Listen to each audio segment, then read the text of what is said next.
Velamal Bodhi campus in 40 days NEET crash course. Call 7092501111.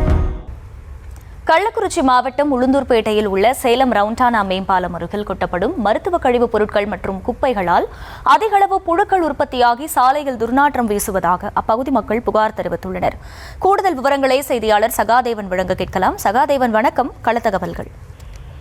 வணக்கம் அகிலா. கள்ளக்குறிச்சி மாவட்டம் உளுந்தூர்பேட்டை நகராட்சிக்குட்பட்ட பகுதிகளில் உள்ள மருத்துவமனைகள், வீடுகள், உணவகங்கள், திருமண மண்டபங்கள், இறைச்சி கடைகள் மற்றும் சலூன் கடைகள் என பல்வேறு இடங்களிலிருந்து சேகரிக்கப்படும் குப்பைகள் மற்றும் மருத்துவ கழிவுப் பொருட்கள் குப்பைகளை சேலம் ரவுண்டானா மேம்பாலம் அருகே சாலை ஓரம் கொட்டப்பட்டு வருகின்றன.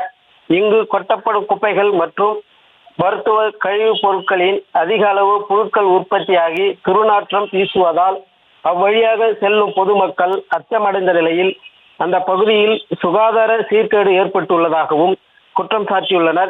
இங்கு கொட்டப்பட்டுள்ள குப்பைகள் டன் கணக்கில் குப்பைகள் கிடப்பதாகவும் பொதுமக்கள் கவலை தெரிவித்துள்ளனர். மேலும் இது குறித்து பலமுறை நகராட்சி நிர்வாகத்துடன் தெரிவித்தும் நடவடிக்கை எடுக்கப்படவில்லை என வேதனை தெரிவித்துள்ளனர். இந்த குப்பைகள் இரவு நேரங்களில் கொட்டப்படுவதாகவும் பொதுமக்கள் கூறப்படுகிறது. இதனால் இந்த பகுதியில் உள்ள குழந்தைகள் மற்றும் பெரியவர்கள் வரை தொற்று நோய் ஏற்படும் அபாயம் உள்ளதாகவும் குற்றம் சாட்டி அவர்கள் ஏற்கனவே பேரூராட்சி இருந்து நகராட்சியாக தரம் உயர்த்தப்பட்ட நிலையிலும் கூடுதலாக குப்பை கிடங்கு அமைக்கப்படாததால் இந்த நிலை ஏற்பட்டுள்ளது. எனவே இங்கு கொட்டப்படும் குப்பைகளை அகற்றப்பட்டு கூடுதலாக குப்பை கிடங்கு அமைக்க வேண்டும் என பொதுமக்கள் நகராட்சி நிர்வாகத்திற்கு வேண்டுகோள் வைத்துள்ளனர். அகிலா, விவரங்களுக்கு நன்றி Sahadevan. Velamal Bodhi campus in 40 days NEET crash course. Call 7092501111.